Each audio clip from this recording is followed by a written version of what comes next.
Hey, so it's Phil here at NAMM 2016. I'm with Tom from American DJ. Hi, Tom. Hey, Phil. So we're going to look at the VMS5. Yes. Everyone knew the VMS4, one of those early controllers that had loads of sockets and buttons and knobs, and DJs could do all kinds of things with it. But now we have a VMS5. So why? What's changed? What's new? You know what? There's so many VMS4 owners and 4.1 owners out there. We didn't feel we really needed to change anything. Every other manufacturer had come out with their version, so to speak. And we didn't want to change just for the sake of change. So we had to do some compelling things. And software had updated as well and changes that way. So we wanted to update the VMS5, make it easier to use, make it sound a little bit better, make it more powerful, but keep some of the legendary features and not cut corners, and also be able to keep the price very similar to what the 4.1 was. Shall we have a look at it? What are you going to show us? So the first thing people notice is larger jog wheels. A lot of controllers are now going with smaller ones. We have larger jog wheels on here. We have improved the resolution a little bit. We have a new browser that does 4 different functions. You can browse your music, you can browse your samples, change sample banks, you can control your video effects through here, you can control your video transition effects through here as well. And before, all the knobs were backlit in red, and now we have different color knobs, so it's even easier at a glance to grab the bass or the mids or the highs. So all the knobs light up in the dark like the original VMS4. And then again, it has a standalone mixer, 6-channel. You have your 4 regular channels, switchable between USB, line, and phono, and you have 2 microphone channels with 3-band EQ. What's kind of cool too, and a lot of people don't know this, kind of the under the radar stuff, the mic controls are MIDI mappable as well.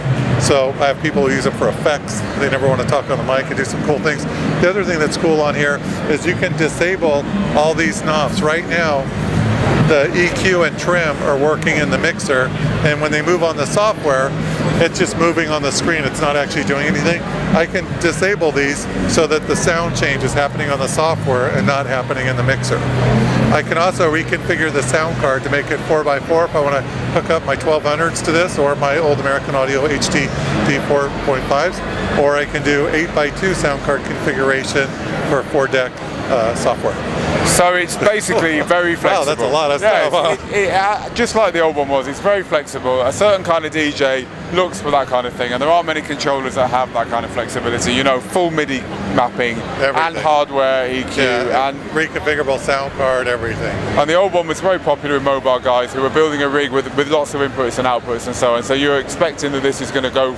It's going to please the same audience. Right. There's a lot of people who have our controllers who are just waiting for something new, and they love their controller and they understand the value and what they're getting, and they just want to get something new that's going to be a little more powerful.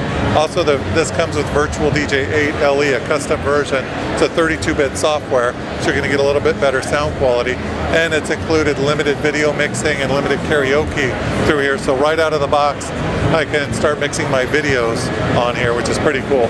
Cool. So what's the price and availability, please, Tom? It'll be here mid-February. It's actually in production as we speak. And it'll be under $400 US street price. Great. So there's nothing, I think, that even comes close to that. One thing too, if you don't mind, can I point out the corners on here? Yeah, go for it.